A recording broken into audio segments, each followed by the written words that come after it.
22 crate. लेखन आणि सादरीकरण मंजिरी कारेकर. पूजेच्या दुसऱ्या दिवशीच मयुरी आपली बॅग लावत बसली होती. लग्नाच्या गडबडीत सगळे कपडे इकडे तिकडे झाले होते. तिने वॉर्डरोब उघडलं. सुमितचे सगळे कपडे पसरले होते. तिचे कपडे आत ठेवायचे म्हणजे आधी हे कपडे नीट लावावे लागणार होते. शिवाय लग्नात, पूजेत आईने आणि सुमितच्या आईंनी म्हणजे तिच्या सासूबाईंनी घातलेले दागिने वॉर्डरोबमधल्या लॉक असलेल्या कप्प्यात तिला ठेवायचे होते. सगळे कपडे तिने भराभर आधी बेडवर उचलून ठेवले. सुमितचे शर्ट आणि साधारण त्याला मॅचिंग अशा पॅन्ट हँगरला अडकवून तिने वॉर्डरोबमध्ये स्वतःचे कपडे ठेवण्यासाठी मोकळी जागा केली. तिचे कपडे लावायला फार वेळ लागला नाही. लग्न झालेल्या मुलींच्या मनात जसे नवलाईचे विचार येतात तसेच तिच्याही मनात येत होते. लग्न साध्या पद्धतीने पण छान झालं. लग्न एवढ्या अचानक ठरलं की तिलाही सुमितशी फार भेटायला बोलायला वेळ मिळाला नव्हता. स्थळ तिच्या मामाने सुचवलं होतं. त्यामुळे मयुरीची आईसुद्धा निर्धास्त होती. 2 वर्षांपूर्वी मयुरीचे बाबा हार्ट अटॅकने गेले. मयुरी मोठी आणि धाकटी बहीण मनस्वी. घरची परिस्थिती मध्यम. दोन्ही मुलींना शिकवून आईबाबांनी स्वतःच्या पायावर उभं केलं होतं. मयुरी HR मॅनेजर होती. पगार चांगला होता. दिसायला सामान्य तरी नाकीडोळी नीटच. सुमीच्या घरून पसंती आल्यावर आईने फार आढेवेढे घेतले नाही. आई आणि धाकट्या बहिणीला सोडताना मयुरीला फार वाईट वाटलं. कारण बाबा गेल्यानंतर त्या घरात तीच मोठा आधारस्तंभ होती. पण आईने मन घट्ट करून मयुरीचं लग्न लावून दिलं. तिच्या पगारातल्या पैशाला स्वतःच्या संसारासाठी न वापरता तिच्यासाठीच थोडे दागिने आणि स्वतःकडचे थोडे दागिने करून तिला सासरी पाठवलं होतं. मयुरी लग्न करून इथे आली तरी मागे आई आणि बहिणीची चिंता तिला सतावतच होती. तशी तिची बहीण मनस्वीसुद्धा खूप समजूतदार होती.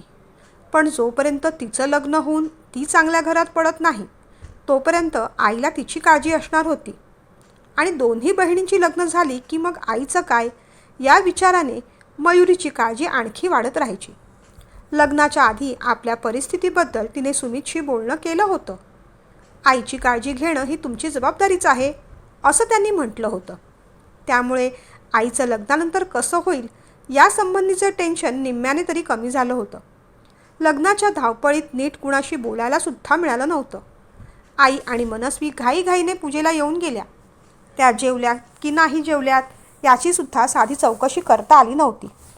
पण तेवढ्यात तिला आठवलं, विलासदादा सगळ्यांची चौकशी करत होते. आवर्जून आणि आग्रहाने सगळ्यांना प्रसाद देत होते. जेवायला वाढत होते. विलासदादा म्हणजे तिच्या नंडेचे सुनीताचे मिस्टर. विलासदादांशी सुद्धा तिचं याआधी फारसं बोलणं झालं नव्हतं.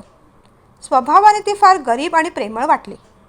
एका अर्थी सुनीताताईंचं घर आपल्या वरच आहे ते बरंच आहे. अडीअडचणीला आपली माणसं जवळ असली की बरं असतं. सुनीताताई जॉब वगैरे करत नव्हत्या. पण त्यांचा कसलासा बिझनेस होता, कॅन्डल्सचा बिझनेस. दुपारच्या वेळेस त्या शॉपवर जायच्या. त्यावेळेस मात्र त्यांच्या मुलाला राहुलला आजी म्हणजे मयुरीच्या सासूबाई पाहत असत. आजी आजोबा जवळ असताना बाहेर बेबी सिटिंगमध्ये कशाला ठेवायचं. बोलता बोलता मयुरीची आई म्हणाली देखील होती, तुम्हाला मूल झालं ना तर तशी काळजी नाही गं. सासू सासरे आहेत, नणंदसुद्धा जवळ आहे. मध्ये मध्ये तिचंही लक्ष राहील. शिवाय आतेभाऊ घरात असल्यामुळे तुमच्या बाळालाही खेळायला कुणीतरी मोठं भावंड आपसुकच मिळेल. आईचं आपलं काहीतरीच असतं. अजून लग्नही झालेलं नाही. आई पुढचा विचार करत राहते. तेव्हा लाजून मयुरीने तो विषय तिथेच थांबवला होता. पण आता मात्र त्या विचाराने तिच्या चेहऱ्यावर लाली पसरली. तोच मागून येऊन सुमितने तिच्या खांद्यावर हात ठेवला. ती जरा दचकली. अगं अगं काय झालं. तिच्या शेजारी बसत सुमित म्हणाला. एकदम अचानक आलात ना म्हणून. ती म्हणाली. काय करत होतीस. सुमितने विचारलं. तुम्ही केलेला पसारा आवरत होते. तुमचे कपडे लावून ठेवले आणि माझ्या कपड्यांना तुमच्या वॉर्डरोबमध्ये थोडीशी जागा केली. चालेल ना तिने विचारलं. चालेल चालेल, आता हे तुझंही घर आहे सुमित म्हणाला. बरं मला सांगा, वॉर्डरोबमध्ये हा जो ड्रॉवर आहे त्याची चावी कुठे आहे. विचार करत होते की माझे सगळे दागिने याच्यातच ठेवीन मयुरी म्हणाली. तेव्हा डोकं चोळत सुमित म्हणाला. अगं तेच सांगायला आलो होतो. आईने निरोप पाठवलाय की एका रुमालात सगळे दागिने बांधून तिच्याकडे घेऊन यायला. मयुरीला आश्चर्य वाटलं. सहज म्हणून तिने विचारून टाकलं, का पण? अगं, सगळ्यांचे दागिने आई तिच्याच लॉकरमध्ये ठेवते. आईचे थोडेफार दागिने, माझे, बाबांचे, ताईचे सुद्धा. कारण आई घरीच असते ना, त्यामुळे तिचं व्यवस्थित लक्ष राहतं. जेव्हा कधी कुणाला लागेल तेव्हा तिच्याकडून घ्यायचे आणि पुन्हा नेऊन ठेवायचे. अशी सोपी सुटसुटीत अरेंजमेंट आपल्याकडे आहे. शिवाय आता आपल्याला फिरायलाही जायचं आहे, मग ते सुरक्षित ठिकाणी असलेलेच बरे ना, सुमित म्हणाला. खरं तर दागिने सासूबाईंकडे द्यायला मयुरीला काहीच हरकत वाटली नाही. पण ऑफिसमध्ये कधी एखादा दागिना घालून जावा वाटला किंवा साडी नेसलो तर एखादं पेंडेंट मॅच करावंसं वाटलं तर सारखं सारखं सासूबाईंकडे कशाला जायचं, असाही विचार तिच्या मनात आल्यावाचून राहिला नाही. पण आता एवढ्या जबाबदारीने ते म्हणता आहेत तर आपण लगेच नकार द्यायला नको. पुढे मागे शांतपणे बसून थोडे दागिने आपल्याला हातासरशी मिळतील अशा ठिकाणी वॉर्डरोबमध्ये ठेवून देऊ असा विचार करून एका मोठ्या नॅपकिनमध्ये सगळे दागिने ठेवले आणि तिने सुमितकडे दिले. त्या रात्री सुनीताताई आणि विलासदादा जेवायलाच खाली आले. प्रसन्न मुद्रेने विलास भाऊजींनी विचारलं, काय वहिनी, नवीन घरात झालात का ॲडजस्ट? हसून मयुरीने हो असं उत्तर दिलं. मयुरी, आजचं जेवण ताईने केलं. तुम्ही फिरून आल्यानंतर सगळं किचन तूच ताब्यात घे. सासूबाई असं म्हणाल्यावर मयुरीला आनंद झाला. जेवण करायचा तिला अजिबात कंटाळा नव्हता. ते काम तिला आवडायचं. तिची आई फार वर्षांपासून टिफिन सेंटर चालवायची. त्यामुळे आईला मदत करता करता दोघी बहिणीसुद्धा तयार झाल्या होत्या. दोघीही सुगरण होत्या. पण आपल्यासारखं पोळपाट लाटणं आपल्या मुलींच्या हातात येऊ नये म्हणून आईने आवर्जून मुलींच्या शिक्षणाकडे विशेष लक्ष दिलं होतं. दोघी चांगलं शिकून नोकरीला लागल्या होत्या. सुमित आणि तिचं देवदर्शन झालं. फिरून आल्यानंतर मयुरीला छान फ्रेश वाटलं. आपल्या नवीन संसाराची सुरुवात करण्यासाठी ती उत्सुक होती. आठवड्याभराने तिला ऑफिस जॉईन करायचं होतं. त्यामुळे आत्ताच घरची सगळी घडी बसवायची होती. आईकडे जेमतेम 3च माणसं. पण इथे तसं नव्हतं. सासूबाईंच्या बोलण्यावरून एवढं तरी तिच्या लक्षात आलं होतं की सुनीताताई आणि विलासदादा जेवायला इथेच खाली असतात. त्या गोष्टीचं तिला वाईट वाटलं नव्हतं. रागही आला नव्हता. सगळ्यांनी मिळून हसत खेळत जेवण घ्यावं असंच तिला वाटायचं. जॉईंट फॅमिली तिला पहिल्यापासूनच आवडायची. माणसं समजूतदार असली तर कामही वाटली जातात आणि असलेल्या कामाचा भारही वाटत नाही. आपलं दुःख आपलं राहतच नाही. वाटून ते सगळ्यांचं होतं आणि सुख मात्र सगळ्यांकडून दुपटीने येतं. पण खरं सांगायचं तर आपल्या विचारांशी जगाला काहीच घेणं देणं नसतं. आपले विचार आपल्यापुरती.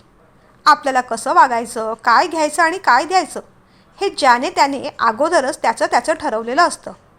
आपल्या चांगुलपणाचा रिप्लाय चांगुलपणानेच मिळेल असं कोणीही आपल्याला प्रॉमिस केलेलं नसतं. आणि मयुरीच्या बाबतीत तेच घडलं.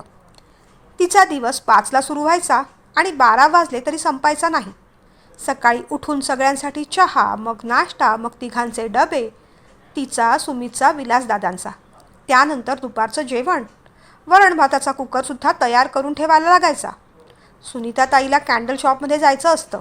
मला फार काही काम जमणार नाही असं म्हणून सासूबाई मोकळं व्हायच्या. मयुरी सगळं आटपून जायची. नशीब भांडी घासायला मावशी तरी होत्या. ऑफिसमध्येही भरपूर काम.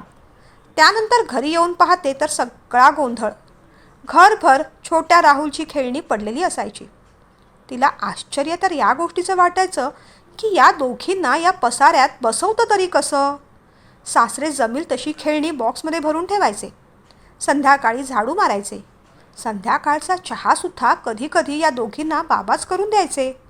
स्त्री पुरुष समानता हे अगदीच ठीक असलं तरी हातीपायी धड बायको आणि तरुण ताठी मुलगी असताना म्हाताऱ्या वडिलांनी काम करावं हे काही तिच्या मनाला पटत नव्हतं. एवढंच काय, 1-2दा ती नंडेकडे गेली होती.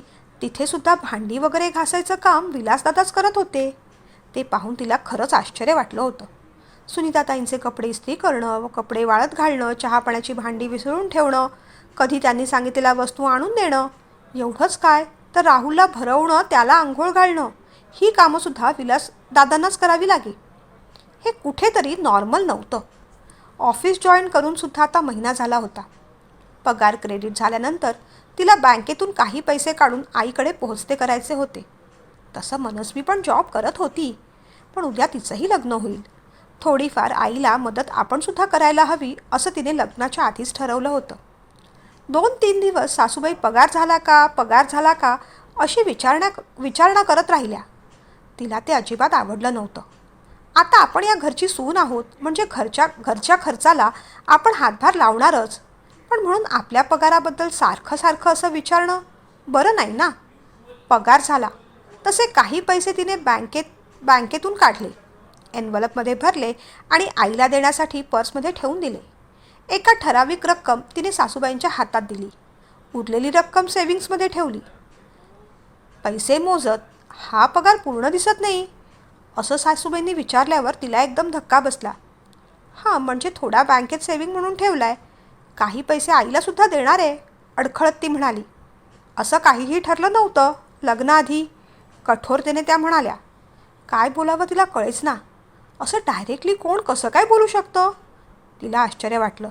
क्षणभर वाटलं बोलून टाकावं की सगळा पगार तुमच्या हातात द्यायचा आहे असंही ठरलं नव्हतं, पण उगीच भांड्याला भांडं लागेल म्हणून ती समजुतीने म्हणाली.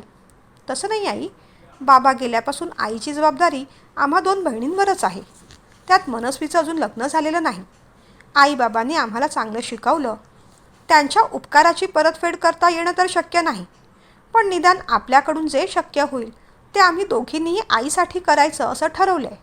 म्हणून थोडे पैसे प्रत्येक महिन्याला मी आईकडे देणार आहे, खणखणीतपणे ती म्हणाली. नाही नाही, असं कसं ठरवू शकतेस तू? तू इथे राहतेस म्हणजे इथले नियम तुला पाळावे लागतील ना. तुझ्या मर्जीने तू वागू शकत नाहीस. सुमितसुद्धा सगळा पगार मला आणून देतो. सुमित काय, सुनीतासुद्धा विलासरावांचा निम्मा पगार इथे देते. आता ती इथे राहते, तिचा नवरा इथे राहतो, तिच्या मुलाला आम्ही सांभाळतो, म्हणजे तिने द्यायलाच हवं. तसंच तू इथे राहतेस, उद्या तुम्हाला मुलं झाली तर ती इथेच राहणार ना, का तुझ्या आईकडे नेऊन सोडणार आहेस त्यांना? नाही ना. मग कामाला फक्त आम्ही, आणि द्यायची वेळ आली तर माहेरी भरणार का? मुळात तुझ्या मामांनी सांगितलं होतं की लग्न झाल्यावर मुलगी तुमची, आणि दोघी बहिणी 24 कॅरेट सोनं आहेत. मयुरी तर खूपच आज्ञाकारक आहे, तुम्ही म्हणाल तशीच वागेल. आणि आता हे काय तुझं? हे बघ मयुरी, साधा सरळ हिशोब सांगते. तुझ्या आईने तुझ्या अंगावर फार काही दागिने घातले नाही, दिसायलाही तू फार सुंदर नाहीस, त्यामुळे तुझा पगार ही एकच बाब आमच्यासाठी जमेची आहे. आणि त्यातही तू जर अशा वाटण्या केल्यास तर लग्न करून आम्हीच मूर्ख ठरलो ना. सासूबाईंचं ते विचित्र बोलणं ऐकून मयुरीला धक्का बसला. पण आई, लग्न म्हणजे व्यवहार नव्हे, ती म्हणाली. मग काय आहे? व्यवहार नाही तर मग काय आहे? सासूबाईंनी उलट प्रश्न केला. अहो, लग्न म्हणजे प्रेम, कर्तव्य, एकमेकांना सांभाळणं. घाबरत घाबरत ती म्हणाली. बरं, मग असे तुझे विचार आहेत. समजा सुमितला नोकरी नसती तरी तू त्याच्याशी लग्न केलं असतंस, किंवा देव न करो त्याला एखादा हातपाय नसता, तर प्रेम, कर्तव्य, एकमेकांना सांभाळणं या नात्याने तू त्याच्याशी संसार केला असतास? नाही ना. तिथे व्यवहार आलास ना तुझा. त्यामुळे लग्नाबद्दलच्या तुझ्या ज्या काही कल्पना आहेत त्या तुझ्याकडे ठेव बाई. पगार मात्र मला सगळा पूर्ण हवा. सासूबाई तडातडा बोलत होत्या. सासरे आणि नणंद ऐकत राहिले. मग सासरे मध्ये पडले. मला काय वाटतं, ती कमावती आहे. तिच्या बाबतीत थोडासा शिथिलपणा ठेवायला काय हरकत आहे? अगं, त्या दोघी बहिणीच आहेत, त्यांना भाऊ नाही. मग आता आईची जबाबदारी मुलींवरच येणार ना. वडील नाहीत म्हटल्यानंतर असं टोकाला वागणं बरं नाही. सासरे एवढं म्हणाले तोच सासूबाई कडाडल्या. तुम्ही जरा गप्प बसता का? तुमच्या अशा वागण्यामुळेच मागे तो विलास पेटून उठला होता आणि त्याच्या आईबाबांनासुद्धा गावी पैसे पाठवू लागला होता. मी खमकी म्हणून सरळ केलं, नाहीतर तुम्ही काय पैसे उधळायलाच बसले आहात. त्यावेळेस मयुरीला समजलं की विलासदादांच्या पगारातला एकही पैसा त्यांच्या आईबाबांकडे पोहोचत नाही. ऐकत होती ते नवलच होतं, पण विलासदादा हे सगळं का सहन करतायत हे मात्र तिला कळत नव्हतं. मग सासरेसुद्धा गप्प राहिले नाहीत. मयुरीची बाजू घेत ते म्हणालेच, हे बघ, पुढच्या महिन्यात पाहूया. या महिन्यात तिला तिच्या आईला पैसे देऊ देत. अगं, मुलीचं लग्न झालं आहे, त्यांनाही खर्च झाला असणार बराच. प्लीज, मी सांगतो म्हणून ऐक. त्यांनी अक्षरशः हात जोडले. तेव्हा सासूबाई म्हणाल्या, ठीक आहे, लावा. या महिन्याचा पगार उधळून लावा. पुढच्या महिन्यात मात्र हे असं चालणार नाही. दुःखी होऊन मयुरी किचनमध्ये आली. आज कामात लक्ष लागत नव्हतं. भाजीत मीठ जास्त झालं, वरण अळणी. सासूबाईंनी त्यावरूनही खूप ऐकवलं. विलासदादांनी मात्र तेव्हा सावरून घेतलं.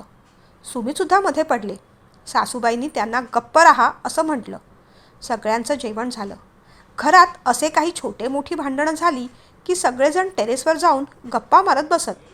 बघितलं ना मी तिला कसं ऐकवलं, तिचं कसं चुकलं, हे सगळ्या गोष्टी चर्चेत होतात. आणि आज हे सगळं सुमितला देखील सांगायचं होतं, म्हणून सुमितलाही बोलावून घेतलं. बाबा मात्र त्यांच्या खोलीत झोपायला गेले आणि मग मयुरी जेवायला बसली. पण एकही घास घशाखाली उतरत नव्हता. विलासदादा तिच्या समोर येऊन बसले आणि म्हणाले, आज डोळ्यातला खारटपणा भाजीत उतरला आणि हृदयातल्या रितेपणामुळे वरण अळणी झालं, बरोबर ना? मयुरी, हे असंच चालणार गं. तू किती दिवस रडत राहणार आणि किती दिवस उपाशी राहणार? या सगळ्या गोष्टींचा सुरुवातीला मलासुद्धा खूप त्रास झाला, पण आता घेतली सवय करून. तिने मग त्यांच्याकडे आश्चर्यानेच पाहिलं. का पण दादा? माझी गोष्ट वेगळी आहे. मी या घरची सून आहे, पण तुम्ही तर जावई आहात ना. मग तुम्ही या सगळ्या गोष्टी का सहन केल्यात? माझ्या मूर्खपणामुळे, एका चुकीच्या निर्णयामुळे. घरची परिस्थिती गरीब. गावातून शहरात आलो. कशीबशी नोकरी मिळाली, पण राहायला घर नव्हतं. भाड्याने घर घेऊन राहू लागलो. भाडंही परवडत नव्हतं. मग शेअरिंगमध्ये राहू लागलो. तिथल्याच एका मित्राने हे स्थळ सुचवलं. तो माझा मित्र आणि सुमित दोघे एकाच कॉलेजमध्ये होते. मी निर्व्यसनी आहे, नोकरीसुद्धा बऱ्यापैकी आहे, दिसायलाही बरं आहे, फक्त राहायला घर नाही, अशी सगळी माहिती सुमितकडून सासूबाईंना कळली. त्यांनी भेटायला बोलवलं. जुजबी पत्रिका पाहिली आणि म्हणाल्या, तुमच्याबद्दल सगळी माहिती कळली आहे. आमच्या सुनीताला तुम्ही पसंत आहात. हे पहा, तुम्हाला हक्काचं घर नसलं म्हणून काय झालं? आमचे 2 फ्लॅट्स आहेत. लग्नानंतर तुम्ही आणि सुनीता वरच्या फ्लॅटमध्ये राहा. जावयाच्या रूपाने मला एक मुलगा मिळेल आणि माझी मुलगी देखील माझ्याजवळच राहील. सुख हे नेहमी मायावी रूप घेऊन येत असतं. शहराच्या स्ट्रगलला मी कंटाळलो होतो, थकलो होतो. खरं तर सुनीता मला कधीच आवडली नाही.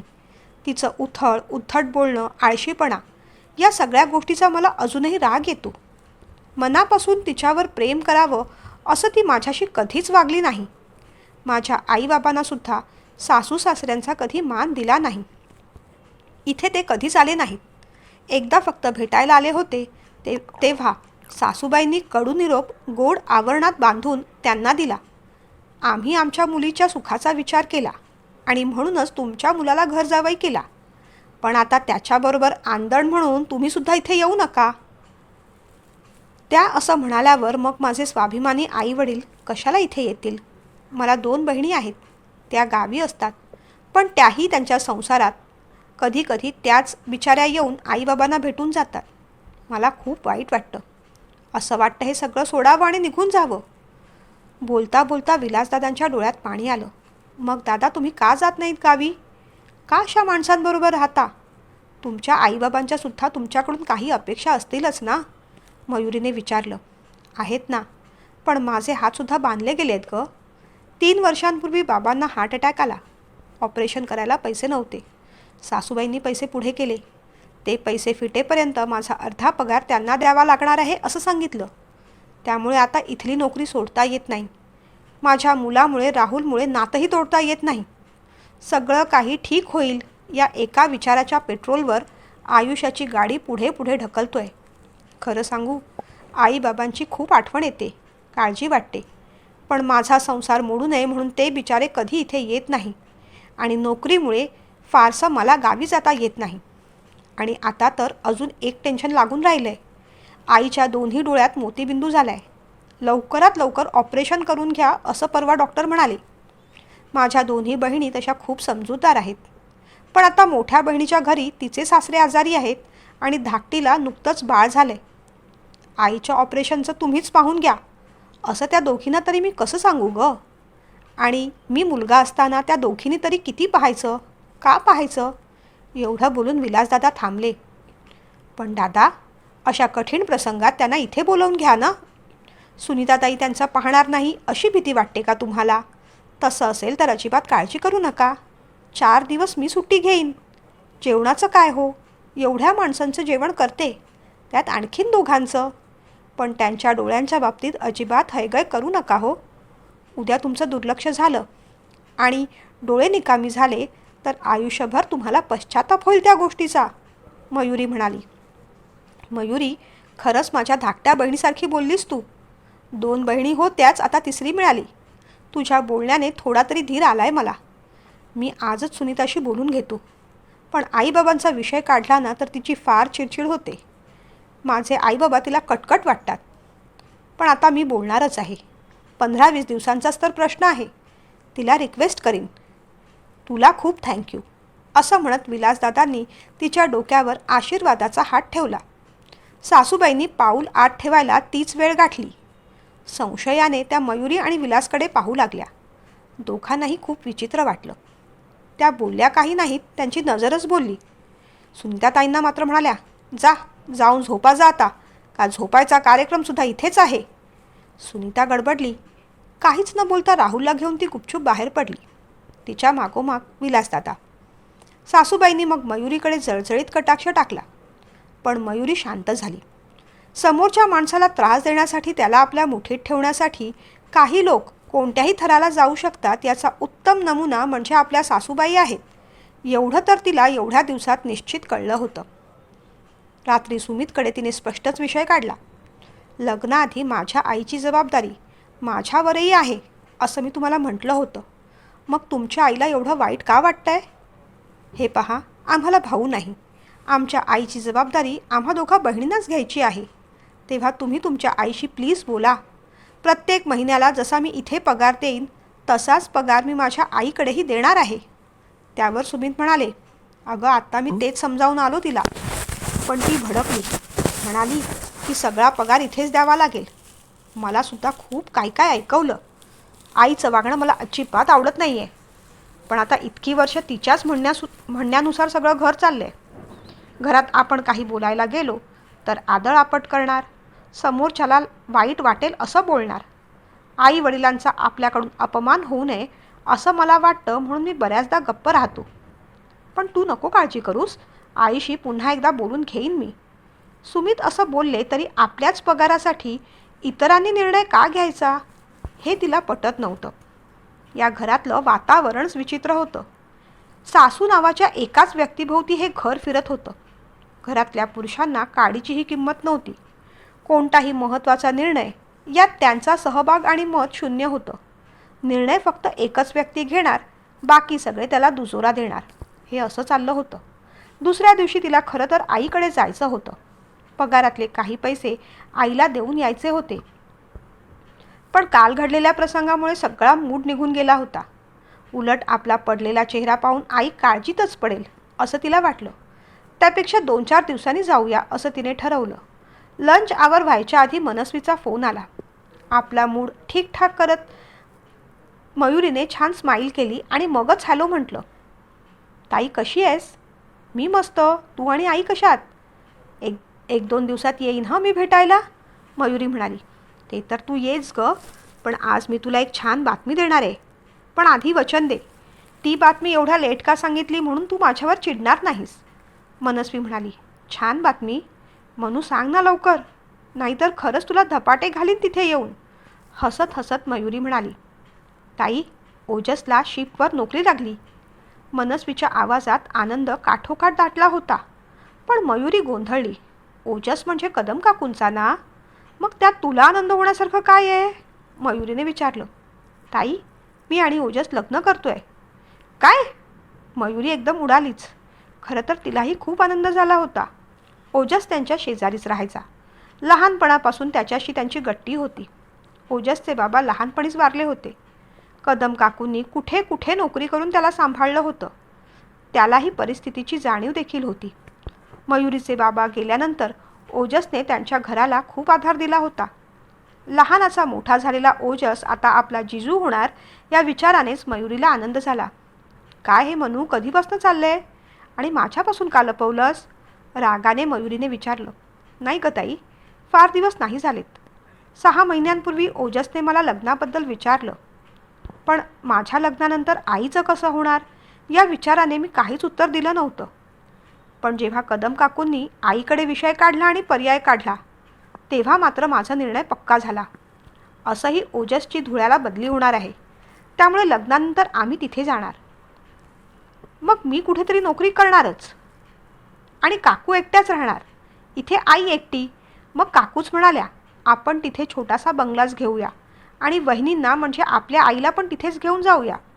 आई पहिल्यांदा नाही नाहीच म्हणत होती. मग ओजसने शपथच घातली. हे अगदी 2-3 दिवसांपूर्वीच झालं. तेव्हा राग नको माणूस. एवढी गडबड होती ना, तुला सांगायचं राहून गेलं. पण तू ये ना घरी, आपण मस्त गप्पा मारूया. आणि मला सांग, तुझं कसं चाललंय? भाऊजी आणि तुझ्या घरातले सगळे काय म्हणतायत? बहिणीचा तो प्रश्न ऐकून मयुरी थोडी शांत झाली. का गं ताई, शांत का झालीस? खरं सांग, काय झालंय ते? मनस्वीने विचारलं. तसं सगळं ठीकठाक चाललंय गं, पण सासूबाई फारच वर्चस्व गाजवतात.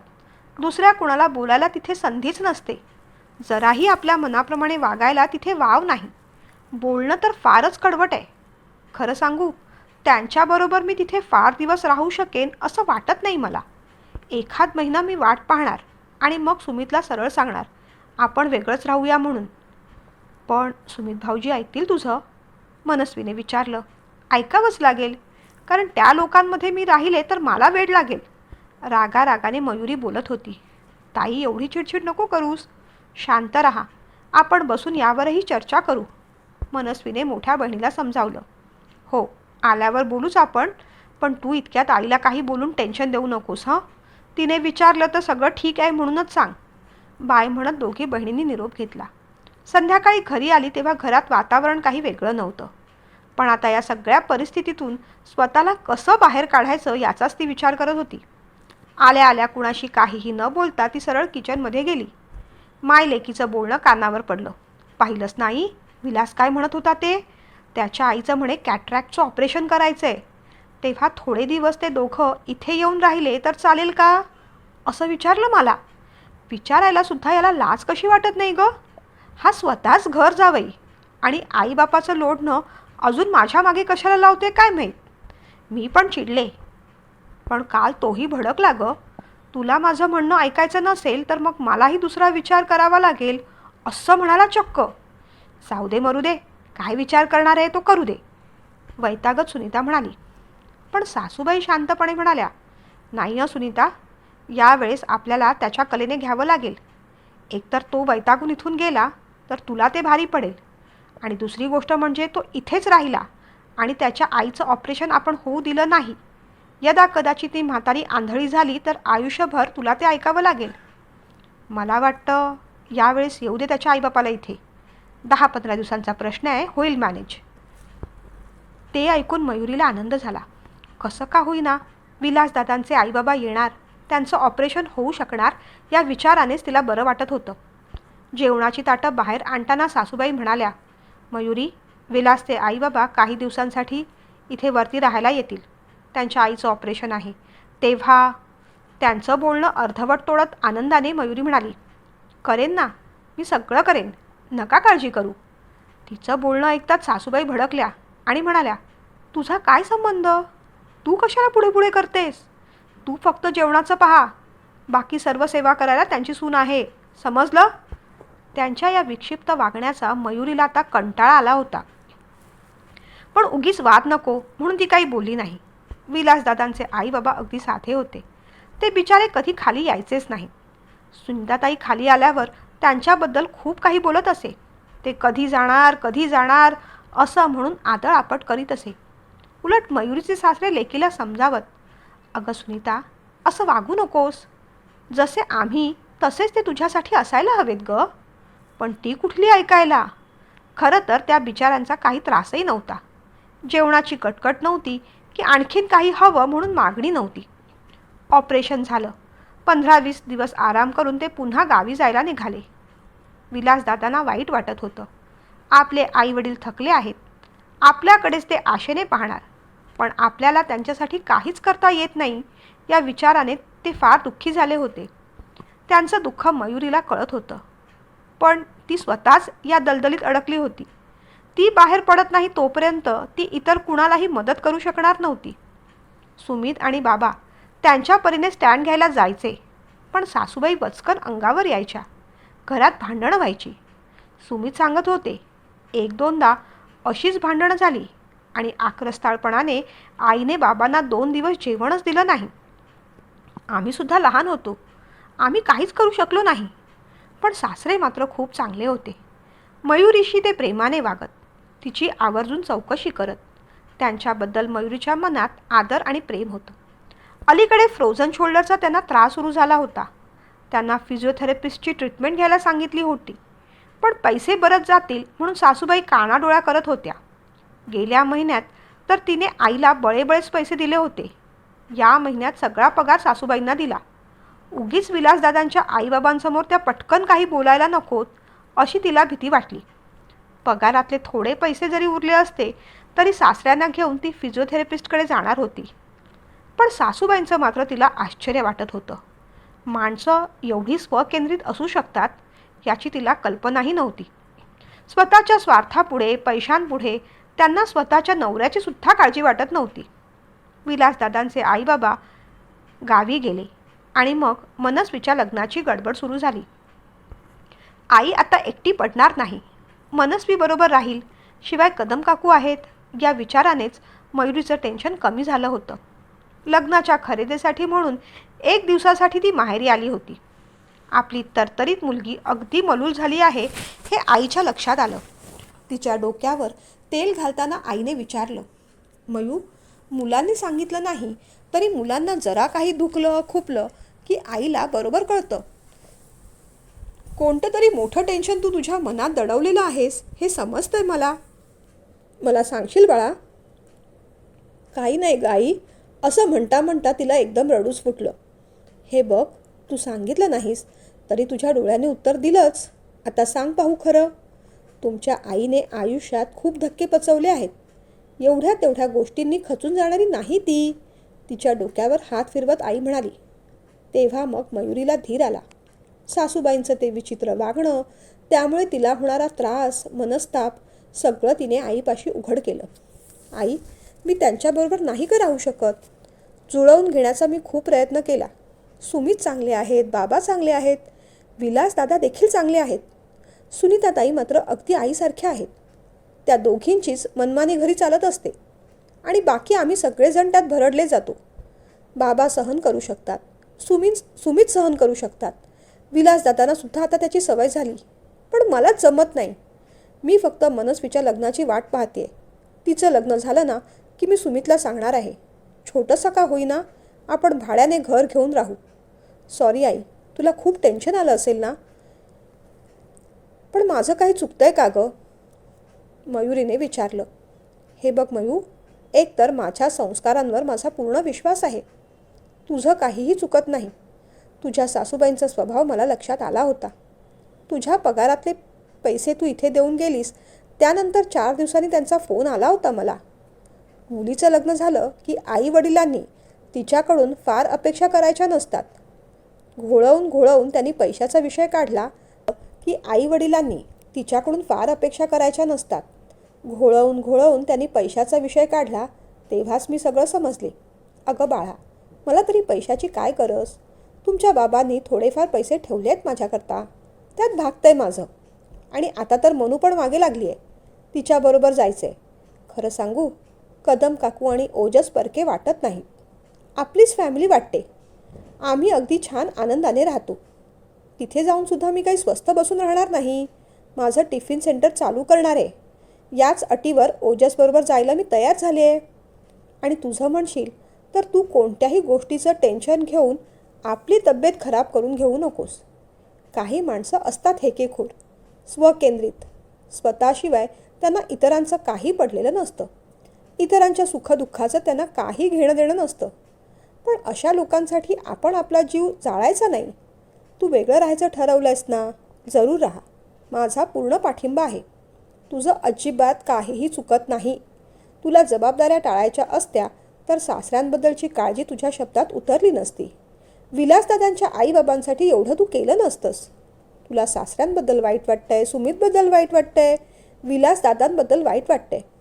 त्या सगळ्यांनाच परिस्थितीतून बाहेर काढावं असं वाटते. म्हणजे तुला जबाबदारीपासून पळायचं नाही एवढं निश्चित. तेव्हा तू चुकत नाहीसच. कोणतीही भीड न ठेवता तू तुझा निर्णय घरी सांग. त्यांचं ते बोलणं चालू असतानाच मनस्वी आत आली आणि म्हणाली, ताई, सगळं बोलणं ऐकलंय मी. आणि भाड्याने कशाला राहायला हवं? अगं, आम्ही धुळ्याला गेल्यानंतर आपलं हे घर असंही बंदच राहणार आहे. त्यापेक्षा तू इथे राहा. ताई, तू माझ्यासाठी, आईसाठी खूप काही केलं आहेस. मी तर आईला सांगतेच आहे, हे घर पुढे ताईलाच देऊन टाक. फक्त तू आनंदी राहिली पाहिजेस ताई. असं म्हणत मनस्वीने तिला मिठीच मारली. ए वेडाबाई, असं का म्हणतेस? आनंदीच आहे मी. फक्त त्या आनंदावर कुणीतरी पडदा टाकला होता. तुमच्याशी बोलून आता तो पडदाही दूर झाला आहे. नेमकं काय करायला हवं आहे ते कळलं आहे मला, मयुरी म्हणाली. मग आई म्हणाली, मनस्वी बोलते ते बरोबर आहे. इथे तिथे घर घेऊन राहण्यापेक्षा आपल्या घरी शिफ्ट हो. हे तुझं हक्काचं घर आहे, तुझंही आणि माझ्या मनूचंही. माझ्यानंतर हे सगळं तुमचंच आहे. बाळांनो, सुखाने राहा, आनंदाने राहा, सगळ्यांना सांभाळून घ्या. असं म्हणत आईने दोन्ही लेकींना जवळ घेतलं. लग्न आठवड्यावर येऊन ठेपलं. नाईलाजाने दागिने सासूबाईंना तिला द्यावेच लागले. इतक्यात ते परत करायचे नाही असंच मनस्वीने ठरवलं. लग्न झाल्यानंतर बाकी सासूबाईंचा त्रास असाच चालू राहिला तर मात्र आपण खरोखरच घर सोडायचं असा निर्णय तिने घेतला. मनूचं लग्न होईपर्यंत तरी तिला कोणत्याही प्रकारची विघ्न आणायची नव्हती. त्या दरम्यान होईल तेवढं आपण शांतच राहायचं, सहन करायचं असंही तिने ठरवलं. पण त्या आधीच ज्वालामुखी भडकला. त्याला कारणही तसंच घडलं. लग्नासाठी म्हणून आईने मयुरी, सुमित यांच्याबरोबर सुनीता, विलास, दादा आणि सासू सासरे राहुल याच्यासाठी सुद्धा कपडे घेतले. लग्नाच्या हॉलवर ते गडबडी देण्यापेक्षा तू आधीच हे कपडे त्यांना दे. पत्रिका द्यायला मात्र मी स्वतः येईन असं आई म्हणाली. आनंदाने कपड्यांची भली मोठी बॅग घेऊन ती घरी पोहोचली. जेवण झाल्यावर तिने सगळ्यांना कपडे दाखवले. छान आहे हं, बाकी सगळ्या लोकांनी म्हटलं. पण घेतलेली साडी छान आहे, चांगली आहे. सासूबाई असं काही बोलल्या नाहीत. त्यांनी ती बाजूला ठेवून दिली. तिनेही फार मनावर घेतलं नाही. बाबा, तुम्हाला आवडले ना कपडे? आणि सुमितना तर मी माझ्या चॉईसचंच घेतलं आहे. राहुलसाठी मुद्दामून शेरवानी घेतली. आणि विलासदादा, हा रंग तुमच्यावर अगदी खुलून दिसेल. आनंदाने मयुरी बोलत होती तोच सासूबाई तडतडल्या. ए, लाज वाटत नाही तुला परपुरुषाबद्दल असं बोलायला? तुझा आणि त्या विलासचा काय संबंध? कोण लागतात ते तुझे? उगीच आपलं काहीतरी बोलायचं. त्यांच्यावर रंग उठून दिसेल म्हणजे काय? या असल्या चावट गोष्टी बोलायला लाज नाही वाटत तुला? आई भडकलेली पाहून सगळेजण एकदम शांत झाले. सुमितला मात्र राग आला. आई, काहीतरी बोलू नकोस. विलास दादांना दादा म्हणते ना ती, मग हे असं काय बोलणं? त्यांनी समजावून पाहिलं, पण सासूबाई काहीतरी घाणेरडं बोलतच राहिल्या. सासरे भडकले, पण त्यांना किंमत कुठे होती त्या घरात? आपल्या भाऊ बहिणीच्या नात्यावर असे घाणेरडे आरोप झालेले विलासदादांना सहन झालं नाही. आधीच ते हळवे. हात जोडून सासूबाईंना विनंती करू लागले. आई, थांबवा हे प्लीज. अहो मयुरी वहिनी मला लहान बहिणीसारख्या आहेत. आता हे असे आरोप झाल्यावर त्यांच्यासमोर मी उभासुद्धा राहू शकत नाही. त्यांना तोंडही दाखवू शकत नाही. असं म्हणत दुखऱ्या मनाने ते निघून गेले. सुनीता तोंड वेडवाकडं करून त्यांच्या मागोमाग गेली. एवढा अपमान होऊनही मयुरी त्या क्षणी शांत राहिली. काहीही रिॲक्ट झाली नाही, कारण तिला योग्य वेळेस रिस्पॉन्ड करायचा होता. दुसऱ्या दिवशी सगळं नॉर्मल होईल असं सगळ्यांना वाटलं. पण मयुरीने निर्णय घेतला होता. सकाळी तिने आपले कपडे बॅगेत भरून ठेवले होते. सकाळी सगळे नाश्त्याला जमले. बिचारे विलासदादा मान खाली घालून बसले होते. तिला वाईट वाटलं. सगळ्यांना नाश्त्याच्या प्लेट दिल्या आणि मग ती बोलू लागली. मला बोलायचं आहे. सासूबाईंनी ऐकून न ऐकल्यासारखं केलं. ती ऐकून न ऐकल्यासारखं केलं. पण तिनेही फार भाव दिला नाही, कारण ती जे पुढचं बोलणार होती त्याने त्यांचे कान चांगलेच खडे होणार होते हे तिला माहीत होतं. मी हे घर सोडायचा निर्णय घेतला आहे. ती असं म्हणतात सगळ्यांच्या मनात तिच्याकडे वळल्या. सुमित, तुमच्यापासून सुरुवात करते. तुमच्याबद्दल मला तक्रार नाही. जिथे जिथे शक्य होईल, जेवढं जेवढं शक्य होईल तेवढा तेवढा तुम्ही स्टँड घेतला. पण या घरात त्यामुळे फार काही बदल होईल असं मला नाही वाटत. मला वाटतं आता आपण वेगळं होऊया. सुमित ऐकतच राहिला. अगं, पण एवढ्या लगेच कुठे जाणार आणि कशाला? लगेच नाही सुमित, आणि कशाला ते तुम्हाला माहिती आहे. तुम्ही लगेच निघणार नाहीत. पण मी लगेच निघणार आहे. असंही मनस्वीचं लग्न आहे. लग्नानंतर ती, तिचे मिस्टर, सासूबाई आणि माझी आई धुळ्याला राहायला जाणार आहेत. तेव्हा आपण माझ्या आईच्या घरात राहायला चाललो आहे. जोपर्यंत आपलं स्वतःचं घर होत नाही किंवा निदान भाड्याच्या घराची व्यवस्था होत नाही तोपर्यंत आपण तिथे राहूया. या घरात जुळवून घ्यायचा मी प्रयत्न केला, पण इथे माणसाच्या भावनांना, मनाला किंमत नाही. अजूनपर्यंत ही मस्करी करते की काय असं सासूबाईंना वाटलं होतं. पण जेव्हा ती बॅग घेऊन बाहेर आली तेव्हा मात्र त्या चांगल्याच ताठ झाल्या. सुनीता पण पाहत राहिली. विलासदादांना मात्र आतून कुठेतरी बरं वाटलं. बाबांच्या डोळ्यातसुद्धा पाणी होतं. कुणीतरी हे करायलाच हवं होतं. ते तू केलंस बेटा. जा, आनंदाने जा. माझा आशीर्वाद आहे तुझ्या पाठी. आपला नवरा तिच्या बाजूने बोलतो आहे हे सासूबाईंना सहन नाही झालं. त्या भडकल्या. द्या, फुकटचा आशीर्वाद द्या. नाहीतरी दुसरा आहे काय तुमच्याकडे द्यायला? अहो, कशाच्या जीवावर एवढी मिजाज करता हो तुम्ही? साधे हात पाय धड नाही तुमचे, तरी एवढी वळवळ. कुचकटपणे सासूबाई नवऱ्याला म्हणाल्या. पण सासरे त्यावरही म्हणाले, मला माझं दुःख वाटत नाही. माझी अर्धी लाकडं गेली आहेत मशनात. माझा सुमित आणि मयुरी या तुरुंगातून बाहेर पडतायत ना, बस झालं. माझं काय ते पाहून घेईन मी. एवढं बोलताना त्यांना ठसका लागला. मयुरीने पटकन त्यांना पाणी आणून दिलं आणि मग म्हणाली, बाबा, तुम्हाला एकटं सोडून कशी जाईन मी? आम्ही कुठेही गेलो तरी तुम्ही आमच्यासोबत असणार आहात. अगं नाही ग वेडाबाई, मी आहे तो इथे ठीक आहे, सासरे समजावत म्हणाले. नाही, पण आम्ही ठीक नाही ना. पुढच्या आठवड्यात तुम्हाला न्यायला मी स्वतः येणार आहे. त्याच्यानंतर लगेचच आपण तुमची ट्रीटमेंट चालू करणार आहोत. इतके वर्ष बायकोचं ऐकलं ना, आता तुमच्या या लेकीचं ऐका. बाबा, एवढं लक्षात ठेवा हं, तुम्हाला सोडून मी कुठे जाणार नाही आणि जेव्हा मी बाहेर पडेन तेव्हा तुम्हाला मागे ठेवणारही नाही. तिचं ते बोलणं ऐकून विलासदादांच्या अंगावर अक्षरशः काटे आले. कदाचित अशी हिंमत आपण एकवटली असती तर आज आपली ही हालत झाली नसती असं त्यांना वाटलं असावं कदाचित. सुमित, तुमचं काय? तुम्ही येणार ना माझ्यासोबत? गमतीने तिने विचारलं. यावंच लागेल, नाहीतर रोज पोहे किंवा शिळपाकं जेवायची हिंमत आहे कोणात? बहिणीकडे आणि आईकडे पाहत सुमित म्हणाला. सुमीच्या खांद्यावर हात ठेवत विलासदादा म्हणाले, शाबास, ऑल द बेस्ट. योग्य निर्णय घेतला सुमित. सासूबाई मात्र आता चांगल्या चिडल्या. जा जा, चालते व्हा. माझी लेक आहे माझा सांभाळ करायला. सगळ्यांनी चालते व्हा इथून. त्यांचं ते बोलणं ऐकून सुनीता मात्र घाबरली.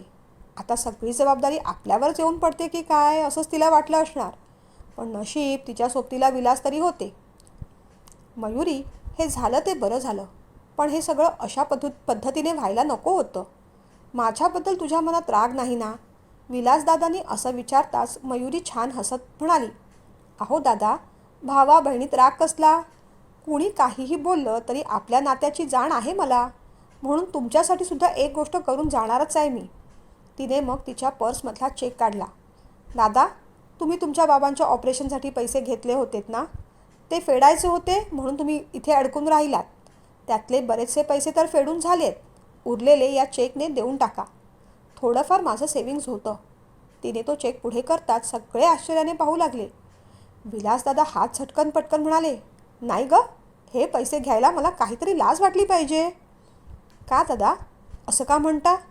बहिणीने भावासाठी काही केलं तर ते चुकीचं असतं का? या दलदलीतून आम्ही बाहेर पडणार आणि आमचे दादा इथेच अडकून पडणार, हे आम्हालाही बरं वाटणार नाही.